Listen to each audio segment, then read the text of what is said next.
لما تكون في مدينه ليها طبيعه بدويه طبيعي ان يكون جزء من مطاعم المدينه ديت هي المطاعم البدويه. ده اغرب فطار ممكن تفطره هنا في مرسى مطروح، الفطار البدوي. زي ما ممكن تفطر كرواسون في فرنسا، انت هنا في مرسى مطروح طبيعي انك هتاكل الاكل بتاع اهل البلد. فعشان كده النهارده احنا هنجرب الاكل البدوي. احنا هنا مش بنتكلم عن اكل عاديه، احنا بنتكلم عن لحمه ضاني على الفطار، وبنتكلم كمان عن كبده ضاني، ويمكن الفول اللي احنا متعودين عليه والعدس كمان. زي ما انتم شايفين معانا هنا الفول ومعانا العدس، ويمكن دي الحاجات التقليديه. بعد كده عندنا الحاجات اللي مش تقليديه بالنسبه لنا. يمكن عندنا في مصر في كرداسه واللي الناس بتفطر فيها كبده جملي، لكن احنا هنا بنتكلم عن كبده ضاني واللحمه الضاني ديت اللي هي بيسموها كمونيه. السلطات طبعا اللي عندك هنا سواء السلطه دي او دي او المخلل. كمان بعد ما نخلص الليله ديت هيبداوا ينزلوا لنا براد شاي زرد علشان نشربه. زي ما انتم شايفين ده شكل العيش اللي بينزل هنا، يمكن ده مشهور بيه المناطق الساحليه ومطروح برضو. خلونا اول حاجه نبدا نجربها وهي الكبده الضاني ديت.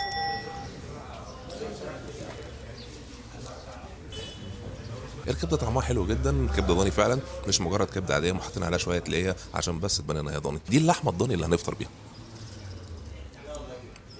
اللحمه الضاني طعمها كويس جدا وما فيهاش الطعم بتاع الزفاره اللي ممكن يكون موجوده في بعض الضاني. نتكلم طبعا عن مطروح اللي هم اصلا مشهورين بالضاني. خلونا نجرب الفطار المعتاد اللي احنا عارفينه، الفول.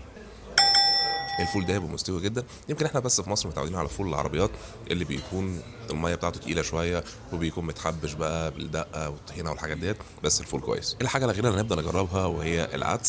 فكره ان انت تفطر عدس برده مش معتاد علينا احنا في القاهره قوي او باقي المحافظات التانيه، بس هنجربها يعني.